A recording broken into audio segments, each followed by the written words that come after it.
Nós somos a Igreja Adventista Boa Semente, e desejamos que a paz do Senhor Jesus Cristo esteja com você.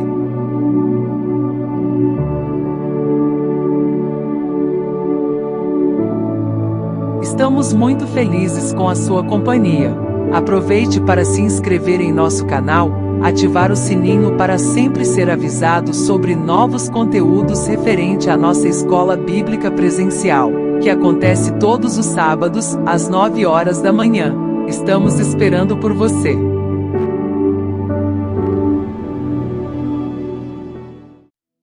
Olá, meus irmãos.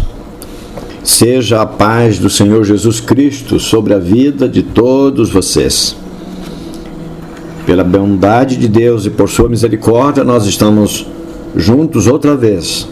É uma nova chance, uma nova oportunidade que nós temos para parar e pensar sobre a palavra do Senhor. Que bom, porque essas oportunidades, elas nos colocam a mente em perfeita sintonia com a palavra do Senhor. Enquanto vamos lendo, enquanto vamos falando, enquanto vamos ouvindo, sempre o Espírito Santo vai trabalhando a nossa mente de tal maneira que a palavra do Senhor vai sendo gravada, vai sendo colocada dentro da nossa percepção, e vamos aos poucos crescendo no entendimento e no temor daquilo que o Senhor nos fala, daquilo que Ele nos ensina. Nós estamos a conversar por este sábado sobre a segunda vinda de Jesus, e em cada sábado nós temos abordado um tema específico. Nesta oportunidade, nós vamos pensar sobre palavras que nós temos nas Escrituras, basicamente a palavra que nos foi dita pelo Senhor Jesus, nos advertindo, dizendo: ninguém vos engane. E nesta área do engano, da possibilidade de nós sermos enganados, vamos pensar mais especificamente sobre a multiplicação de doutores da palavra. E esse é o tema que nós vamos conversar em nossas rodas de estudo bíblico no sábado, o dia 5 de outubro de 2024. E o nosso texto base, palavra dita por Paulo ao seu jovem pastor Timóteo, capítulo 4, esse texto bem conhecido de todos nós, versos 3 e 4. Olha o que nos diz o apóstolo, falando para Timóteo, advertindo Timóteo. Na verdade, Paulo estava falando através daquilo que ele escreveu para Timóteo, mas alertando a respeito de circunstâncias que cercariam a igreja do Senhor no discurso da pregação do Evangelho em tempos futuros em relação àquele momento. E Paulo escreveu assim: porque virá tempo em que não suportarão a sã doutrina. A gente vai encontrar o termo sofrerão a sã doutrina. Sofrer a sã doutrina é o mesmo que suportar. Como está na negativa, é perfeitamente possível essa leitura, porque virá tempo em que pessoas não suportarão a sã doutrina, mas, tendo comichão nos ouvidos, amontoarão para si doutores conforme as suas próprias concupiscências, e desviarão os ouvidos da verdade, voltando às fábulas. Dentro da nossa reflexão proposta, bom que a gente pense com mais demora nesta palavra. As fábulas. Fábulas são histórias contadas baseada em alguma verdade, mas sempre com personagens fictícios, com falas atrativas por vezes, de efeito sobre as pessoas. Fábulas são histórias mentirosas. Na verdade, a síntese é isso. São histórias irreais, embora vincada sempre em alguma verdade. Fábulas, mitos, contos, historietas, geralmente se conta para crianças. E elas têm uma base de verdade exatamente porque toda fábula tem um fundo moral, tem um ensino embutido nisso. Mas Paulo fala para Timóteo, diz, olha, virá tempo em que muitas pessoas não vão suportar a sã doutrina. O Evangelho vai estar, dizendo de outra maneira, o Evangelho vai estar na boca, na mente de muita gente, mas não a sã doutrina. Terá sido construído um Evangelho que se adeque, se arranje, se acomode dentro da percepção das pessoas, dentro daquilo que as pessoas desejam para si.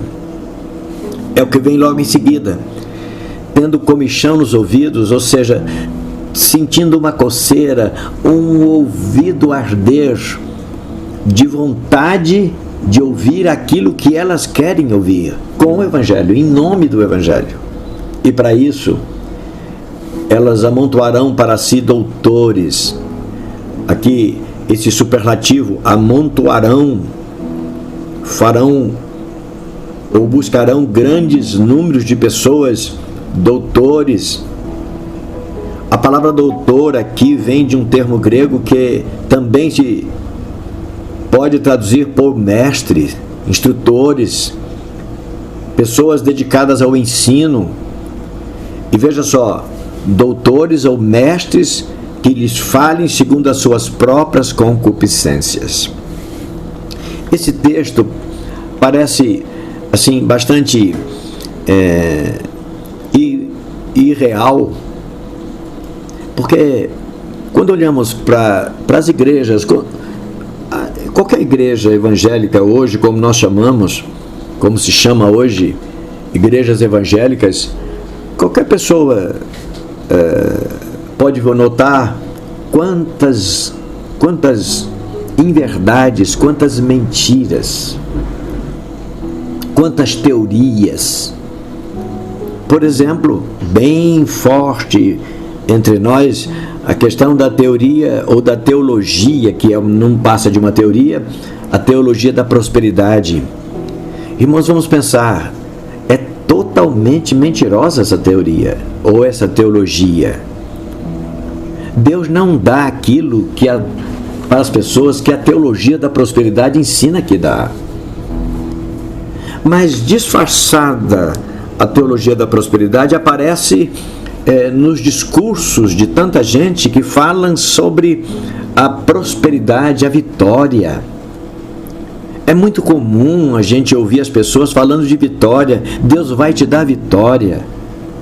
Você vai sair daqui hoje com vitória nas tuas mãos. Deus mandou te dizer que você vai ser vitorioso, que você vai vencer. É isso que a gente ouve.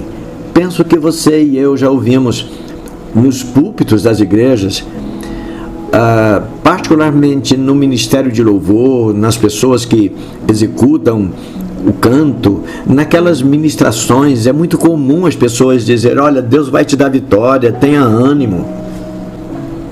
E essa mensagem de insistência na vitória das pessoas sobre as coisas da vida, porque não está falando da vitória das pessoas sobre o pecado, sobre um vício que a pessoa tem, sobre uma dificuldade moral que a pessoa enfrenta, uma turbulência relacional, por dureza de coração, por adultério que a pessoa carrega na sua mente. Quando se diz Deus vai te dar vitória, não está se dizendo dessas coisas, de vencer o pecado, mas está falando da vitória. Ele vai te dar o carro que você pretende, o trabalho que você pretende, o salário que você pretende, a viagem que você pretende, a conquista que você pretende, a vitória nesse sentido. Então é um braço da teologia da prosperidade, essas afirmações sobre vitórias e mais vitórias. É um braço da teologia da prosperidade, repito, e ela é uma teologia mentirosa. Qualquer palavra que dê ênfase a bênçãos de Deus para o benefício desta vida e não para o perdão dos pecados, que não leve as pessoas a confessar Cristo como seu Senhor e Salvador, que não leve as pessoas a confessar os seus pecados e se inclinarem diante do Senhor, são fábulas, como está aí no verso 4. Essas pessoas, ouvindo esses mestres, esses doutores, elas acabarão se desviando da verdade e vão dar crédito a fábulas. É o verso 4 do capítulo 4 da segunda carta de Paulo a Timóteo. Então esse é o nosso assunto, a multiplicação de doutores da palavra. Eu e você já temos ouvido tantos deles, não é? A gente olha e as pessoas estão enroscadas em coisas que só beneficiam o interesse mesquinho desta existência. O Evangelho, para muitos, se tornou uma porta para o empreendedorismo. Não é uma porta para a igreja, não é uma porta para a salvação, mas é uma porta para conquistas. Como se fala em nome do Evangelho, quanto de nós vamos nos enganando após essas coisas? Pois bem, na introdução a gente vai lembrar que a mentira é real e encontra-se embrenhada na história dos homens. Irmãos, preste atenção. A mentira é real e encontra-se embrenhada na história dos homens. É muito fácil ser induzido pela mentira. Sabe, porque toda mentira sempre vem calcada numa base de verdade. Mas o que se constrói em cima dessa base é mentira. Quando Paulo escreve aos Coríntios, ele vai dizer que a base da pregação é Cristo. Entretanto, diz o apóstolo, veja como cada um vai construir. Porque, disse Paulo aos Coríntios, um constrói com material, com palha, com feno, outros constroem com pedras preciosas. Então, a base da pregação mentirosa é verdade, a base é verdade, a base é a palavra, mas a pregação é mentirosa. E a mentira é real e ela se encontra embrenhada na história dos homens. Segundo a filosofia, a mentira está diretamente relacionada com o proveito e o prejuízo. Ou seja, na mentira terá sempre alguém recebendo algum benefício não merecido. E por outro lado, também haverá sempre alguém sendo prejudicado injustamente. Vamos pensar no mundo espiritual aqui.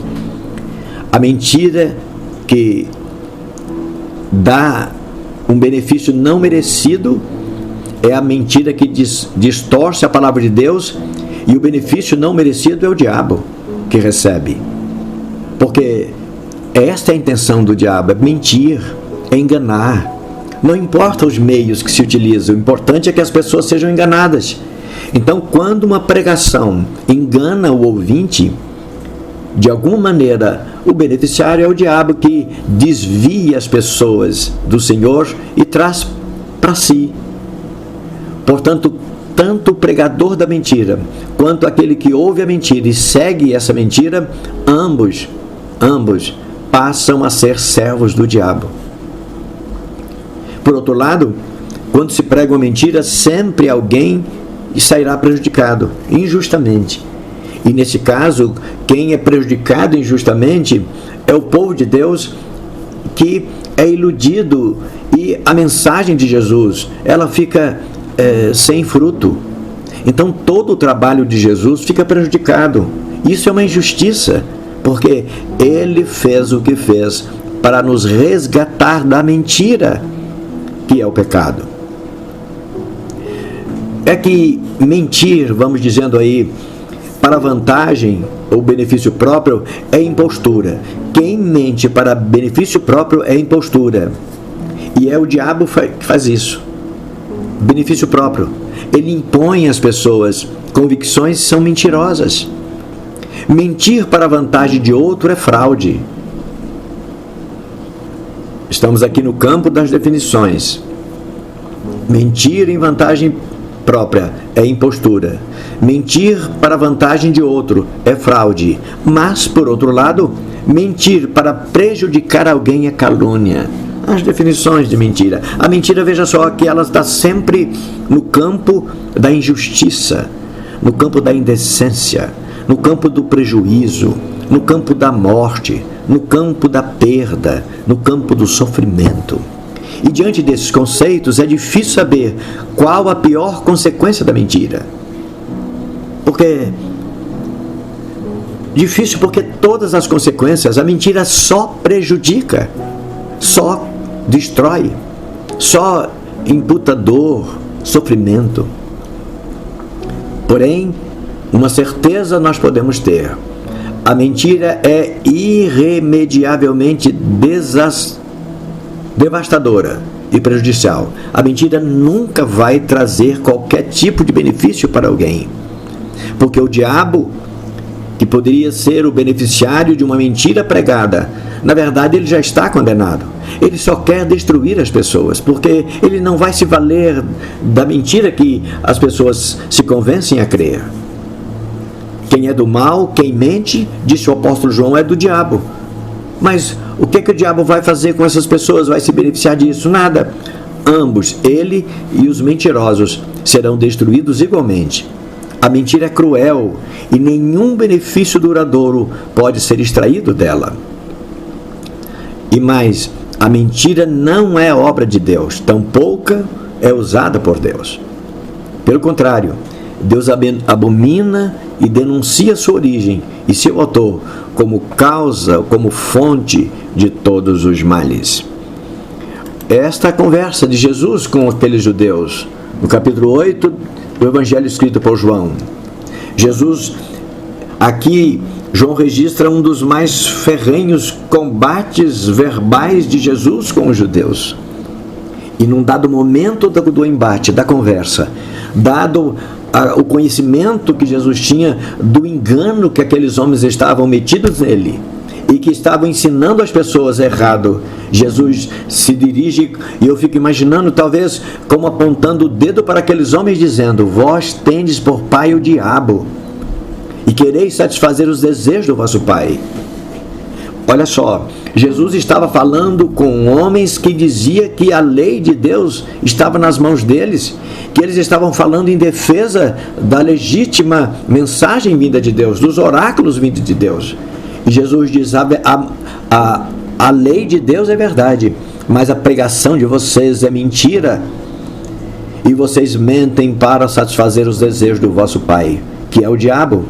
E Jesus diz mais: ele foi homicida desde o princípio e nunca se firmou na verdade, porque não há verdade nele. Quando ele profere mentira, fala do que lhe é próprio, porque é mentiroso e pai da mentira. Irmãos, os falsificadores da palavra são pregadores mentirosos. E onde estão esses pregadores mentirosos? Eles não estão lá nos shows que os artistas mundanos fazem mundo afora, em que ajunta milhões de pessoas. Os pregadores falsificadores da palavra, os doutores, os mestres falsos da palavra de Deus, não estão nos grandes anfiteatros, no meio de uma geração voltada para a carnalidade e o mundanismo.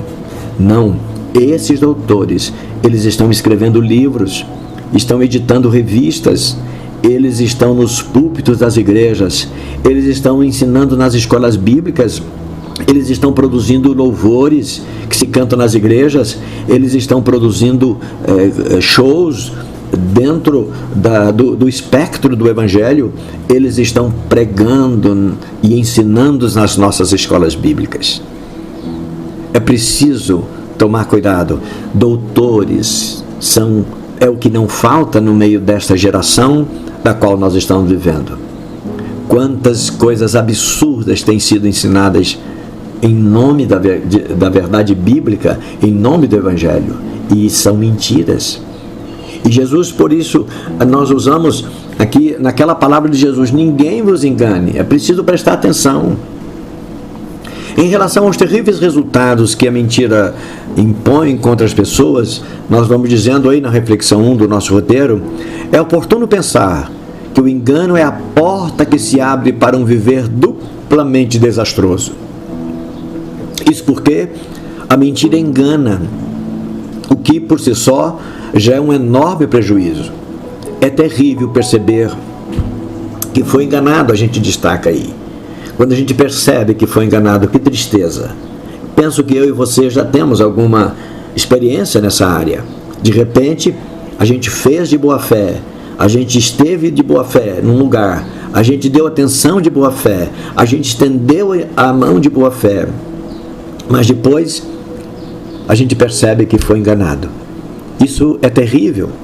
Contudo, o engano produzido pelo engano pode trazer consequências ainda mais devastadoras. Olha só, a gente está complicando ainda mais aquilo que já é bastante difícil, porque ser enganado é muito complicado. Agora pense em ser enganado por um engano, que é a consequência. E a gente cita aí uma hipótese.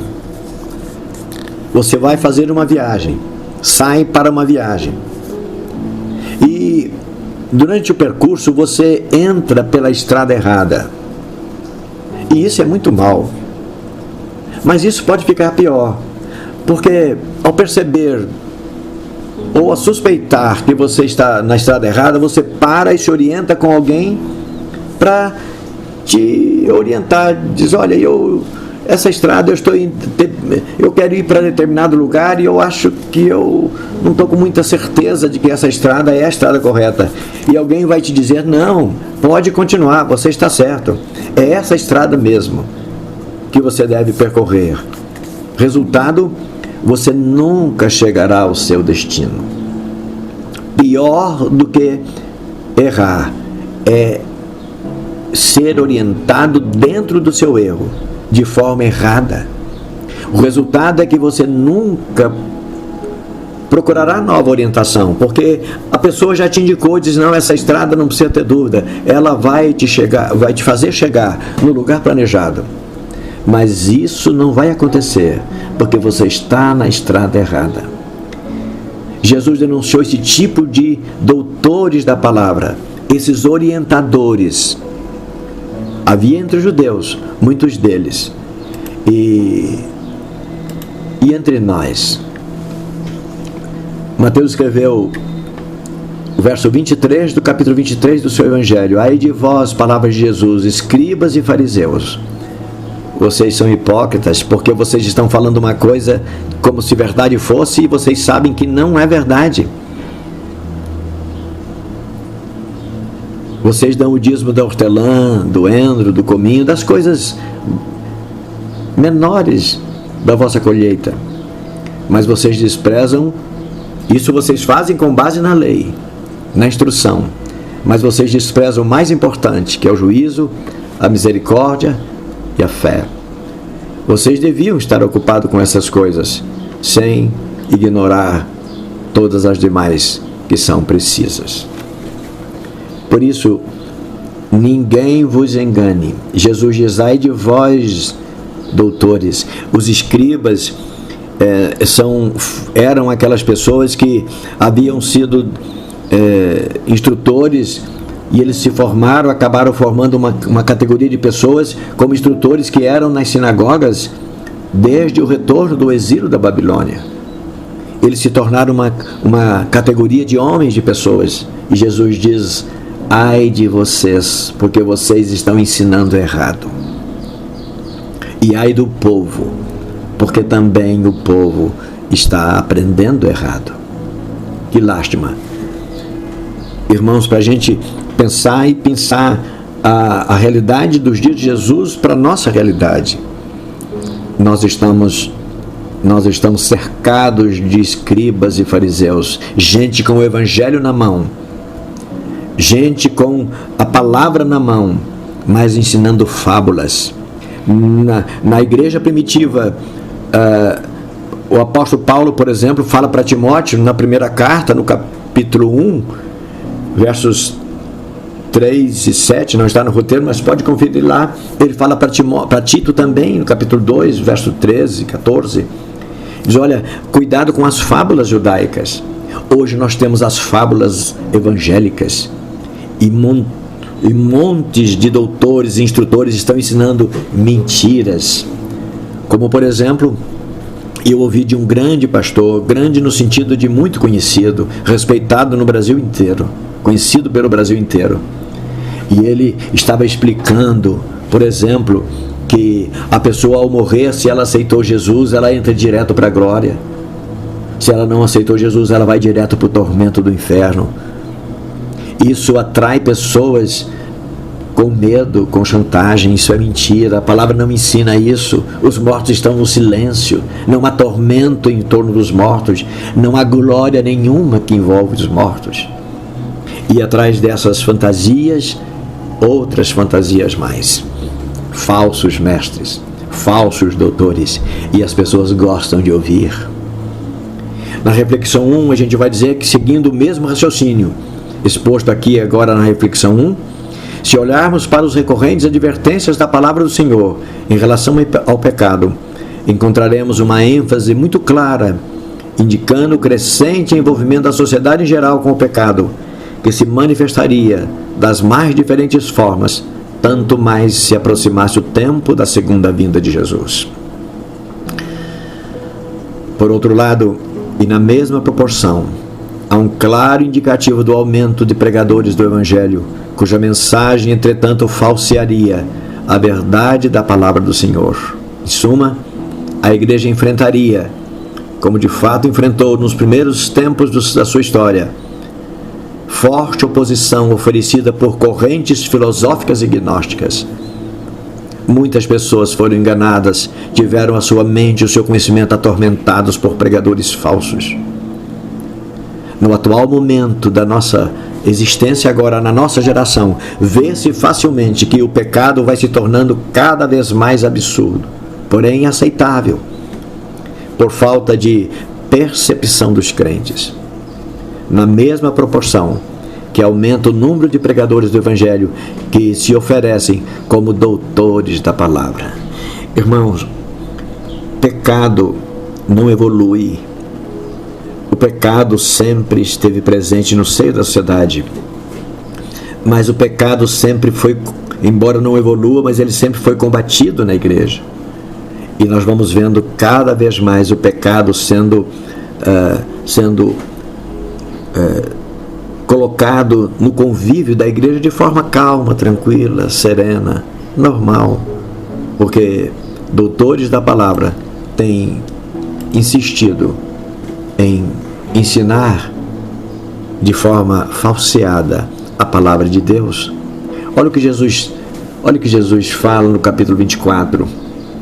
E estando assentado no Monte das Oliveiras, capítulo 24 de Mateus, a partir do verso 3, chegaram-se a ele os seus discípulos em particular e perguntando: dize-nos, quando serão estas coisas?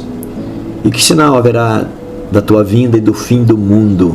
Eles estavam conversando com Jesus depois de terem sido surpreendidos com uma palavra de Jesus na porta do templo que diz: tudo isso vai ser desfeito. E Jesus respondeu e disse-lhes: acautelai-vos que ninguém vos engane. Porque muitos virão em meu nome dizendo: eu sou o Cristo, e enganarão a muitos. Irmãos, vir no nome de Jesus dizendo que é o Cristo não é pessoas que se declaram como cristos falsos entre nós, mas é uma força de expressão que vai dizer pessoas pregadoras falsas. Falam de Cristo, mas não fala a verdade sobre Cristo.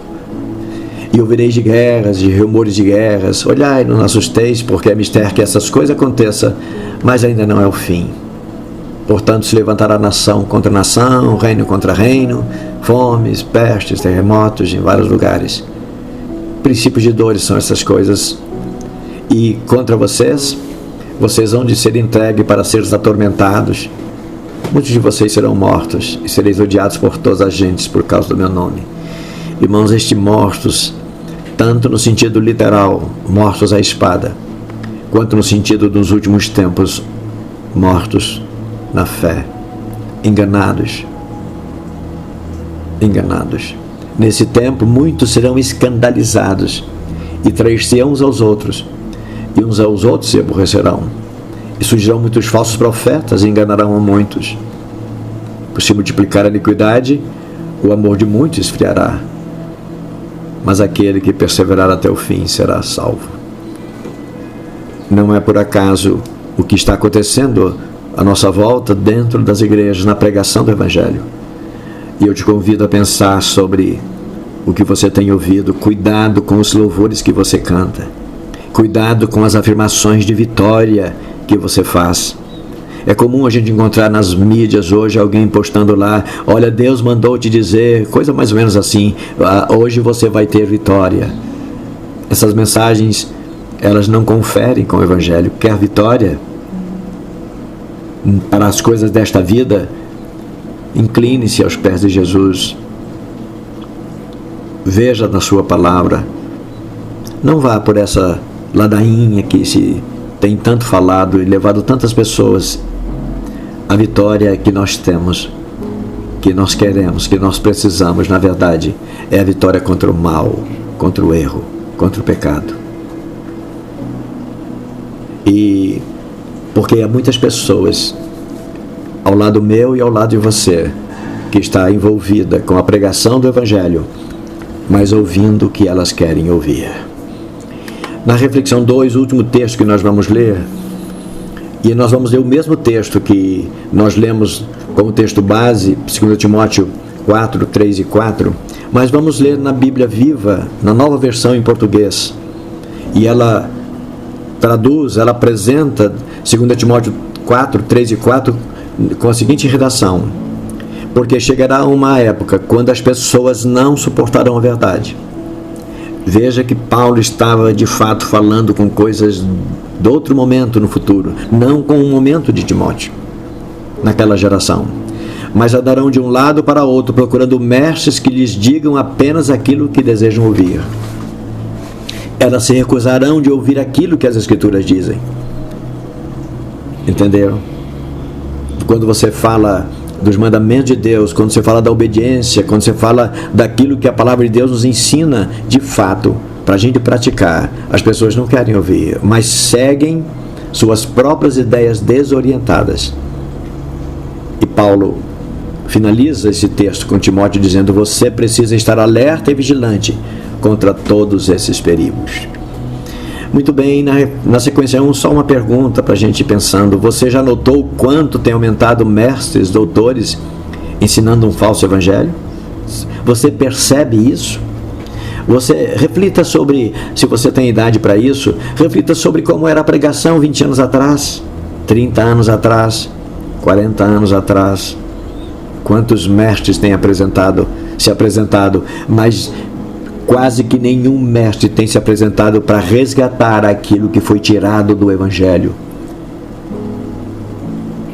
E na reflexão 3, para a gente terminar, uma reflexão para você pensar, para nós pensarmos: como entender se o Evangelho é falso?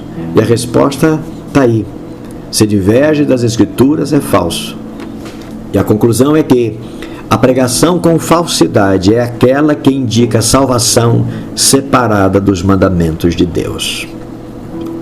Irmãos, os mandamentos de Deus não é para salvar a ninguém, mas os mandamentos de Deus refletem na vida daqueles que de fato estão vivendo a verdade de Deus. Todas as pessoas que dizem que mandamento é contra a graça e que graça é contra mandamento e que uma coisa é superior à outra, está pregando mentira. é errado, é falso mestre. A graça que salva todas as pessoas. Nós já falamos isso em muitas oportunidades e vamos repetir para concluir hoje, para a gente não se enganar, não ficar enganado. Desde Noé até o último ser homem vivo que estiver quando Jesus voltar, todos que forem salvos serão salvos pela graça. A graça é a salvação. Somos salvos pela graça. Mas nenhuma pessoa vai ser salva pela graça se foi desobediente aos mandamentos de Deus. E quem estiver ensinando que mandamento não é mais necessário está mentindo, até porque eles dizem que é mentira só por causa do 4º mandamento. Eles dizem que não precisa de mandamento só por causa do 4º, mas eles guardam todos os demais 9 mandamentos da lei. Dizem que não estão debaixo da lei, mas estão. Então, que ninguém nos engane, mas que a palavra de Deus seja soberana no entendimento da nossa fé para prosseguirmos para o alvo, pelo prêmio da soberana vocação, nossa salvação que está em Cristo Jesus. Que quando Ele voltar, Ele nos encontre fazendo assim.